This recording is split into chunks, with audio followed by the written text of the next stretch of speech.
saya sangat menyayangkan sekelas Universitas Gadjah Mada membuat tayangan abal-abal. Itu hanya naratif saja, nggak ada bukti satupun yang ditampilkan, gitu ya.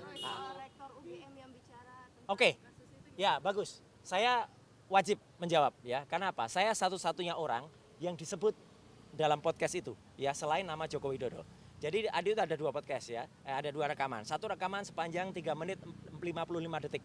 Kemudian satu lagi rekaman sepanjang 33 menit sekian. Yang rekaman sepanjang 33 menit sekian itu, di menit ke-31 lebih 7 detik nama saya disebut. Ya, jadi saya harus menjawab. Jawaban saya sepele. Saya sangat menyayangkan sekelas Universitas Gadjah Mada membuat tayangan abal-abal semacam itu. Kenapa abal-abal? Satu, ya itu hanya naratif saja. Nggak ada bukti satupun yang ditampilkan. Nggak ada sama sekali. Jadi apakah masyarakat kemudian menjadi percaya? Justru tidak. Coba buktikan teman-teman. Lihat pada kolom-kolom komentar di bawah dua tayangan itu. Mostly semuanya itu malah, maaf ya, malah menjelek-jelekan atau malah komunikasian kepada UGM. Kalau saja itu ditampilkan dan sudah sangat terlambat seperti sekarang ini, harusnya tampilkan bukti dong.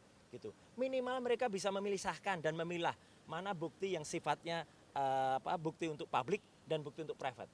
Ya. Bahkan yang namanya ijazah dan kemudian skripsi itu adalah dokumen publik. Ya, itu ada di Undang-Undang Keterbukaan Publik nomor 14 tahun 2008. UGM salah membaca Undang-Undang Keterbukaan Informasi. Kebetulan saya adalah orang yang menyusun Undang-Undang Keterbukaan Informasi Publik itu. Saya juga yang menerangkan naskah akademiknya. Jelas betul di pasal 18 ayat 2, dokumen yang sifatnya publik itu harus dibuka. Artinya dokumen yang pernah digunakan oleh orang yang menduduki jabatan publik.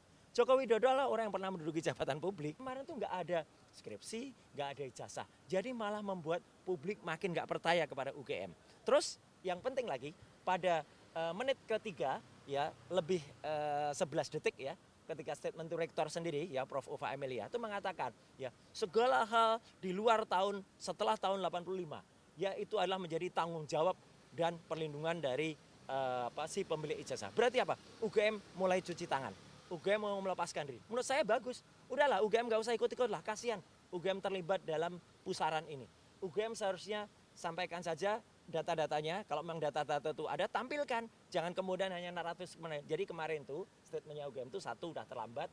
Dua hanya naratif. Tidak ada nilainya sama sekali. Secara hukum sangat disayangkan.